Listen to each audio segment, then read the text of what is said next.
Hello friends, बरायबाय Bodo Job Info official YouTube channel आसा खालामो गासैबो मोजां दङ। स' लोगोफोर BTC आव गोदान साख्रि आरो लोगोसे नोंथांमोननि Gr.3 Gr.4 दाखालिसो एप्लाइ जानाय बेनो जाबाय BTC सेक्रेटारिनि आन्डाराव दा माब्ला एग्जाम जागोन। स' गोबां कमेन्ट्स दंगासिनो दङ आरो लोगोसे नोंथांमोननि एडमिट बबेयाव मोनगोन स' बेनि आपडेट दङ।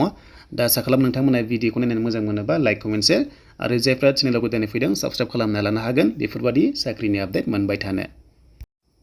स' दायो जों फैबा अफिसियेल वेबसाइटआव देन अफिसियेल वेबसाइटआव फैनाय लोगो लोगो बेयावनो नोंथांमोना लेटेस्ट आपडेट मोनगोन जेब्ला साख्रि ओंखारो एन्ड बेनिफ्राय स' नोंथांमोननि गोबां कमेन्ट्स जादों जे 5000 भेकेन्सिया माब्ला ओंखारगोन दा बेनि सायाव जेबो आपडेट गैया। स' जेब्ला ओंखारगोन नोंथांमोना मोनगोन बेनिफ्राय 32 भेकेन्सिस ओंखारदोंबा सेक्रेटारिनि आन्डाराव स' बे एडमिटआ नोंथांमोनाहाय अनलाइन मोननाय नङा अके बे जाबाय अफलाइनसो नोंथांमोना मोननो हागोन स्पिड पस्ट थांगोन बाय पस्ट थांगोन आरो बे एग्जामा आगस्ट एबा सेप्तेम्बराव जानायनि चान्सआ दङ आरो जेब्ला एडमिटआ फैयो अब्ला नोंथांमोननो शेयार खालामगोन जाहाथे नोंथांमोना रेडि जानो हायो आरो Gr.4 आव खालि बाइबा टेस्ट जागोन Gr.3 आव नोंथांमोना एग्जाम आरो बाइबा टेस्टखौ होनांगोन। स' बिदिब्ला जों नायनोसै अफिसियेल नटिफिकेसन बे पस्टआ माबादि आरो बेयाव सोर एप्लाइ खालामनो हायो।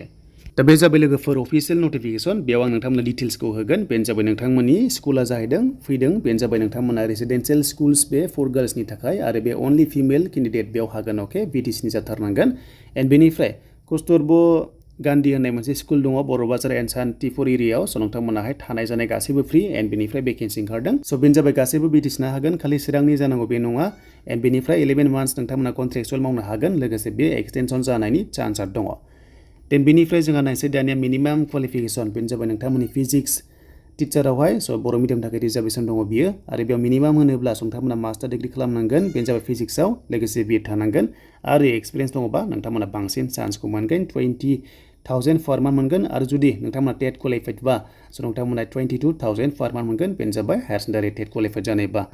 एन्ड नेक्स्टआव स' सान्तिपुराव दङ फुल टाइम एसिस्टेन्ट टिचार बे जाबाय केमिस्ट्रियाव स' मिनिमाम नोंथांमोना मास्टार डिग्री खालामनांगोन केमिस्ट्रियाव BEd थाथारनांगोन आरो 20,000 पार मान्थ आरो लोगोसे जायफ्रा टेट क्वालिफाइड नोंथांमोना हायार सेकेन्डारि सेक्सननि अब्ला बांसिन सेलारि मोननाय जागोन।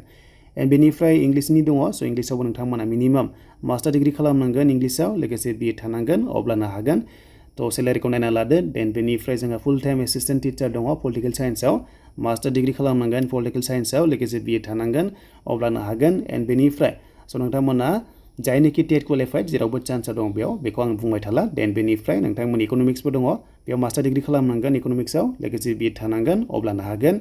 एन्ड बेनिफ्राय स' नोंथांमोना लजिक एन्ड फिल'सफियावबो नोंथांमोना मास्टार डिग्री खालामनांगोन फिल'सफियाव लोगोसे BEd थाथारनांगोन। एन्ड बेनिफ्राय नेक्स्ट लेभेलाव एसामिसनि दङ बेखौ नांला। देन बेनिफ्राय साइन्स दङ थ' साइन्सआव नोंथांमोनाबो मास्टार डिग्री खालामनांगोन बटानि जुल'जि लोगोसे BEd थानांगोन अके एन्ड अब्लानो हागोन। एन्ड नेक्स्टआव बे जाबाय साइन्सनि स' नोंथांमोना साइन्सआव खालामबा मास्टार डिग्री फिजिक्स बा केमिस्ट्रि लोगोसे BEd थानांगोन अब्लानो बे पस्टआव हागोन। बेनिफ्राय मोजांसिना जाबाय जायफ्रा हायार सेकेन्डारि नोंथांमोना टेट क्वालिफाइड अब्ला बांसिन चान्सखौ मोनगोन होननानै बेयाव लिरनाय दङ। एन्ड 18निफ्राय 45 इयार्ससिम गासैयावबो बेनिफ्राय नोंथांमोननि गासैबो डकुमेन्ट्सखौ जेरक्स कपि खालामनानै स' नोंथांमोना स्टेन्डार्ड फर्मआव फिलआप खालामनानै 15 जुलाइनि सिगां हैनांगोन बेनो जाबाय नोंथांमोना डिस्ट्रिक्ट मिसन कर्डिनेटर बेयाव नोंथांमोना काजलगाव थांनानै बेखौहाय हैनांगोन अके। बेनिफ्राय नोंथांमोनखौहाय लेंहरगोन कल लेटार हरगोन जायनि डकुमेन्ट्सआ गासैबो अके सलिस खालामनानै स' नोंथांमोनखौहाय इन्टारभिउ लागोन आरो नोंथांमोननि फोरोंनांगौ जाबाय क्लासआ 6निफ्राय 8 लेभेलसिम नोंथांमोना क्लासखौ लानांगोन। स' बेनोमोन नोंथांमोननि माखासे डिटेल्स आरो BTCनि जेब्लानोखि 5000 भेकेन्सिया फैगोन अके अब्ला नोंथांमोना आपडेट मोनखागोन। एन्ड बेनिफ्राय Gr.3 Gr.4 दाखालिसो रिसेन्टलि एप्लाइ जानाया BTC सेक्रेटारिनि आन्डाराव स' बे थाबैनो एग्जाम जागोन हमना ला आगस्ट नङाबा सेप्तेम्बराव स' नोंथांमोना एग्जामखौ होनो मोननो हागौ। स' बेनोमोन नोंथांमोननि डिटेल्स।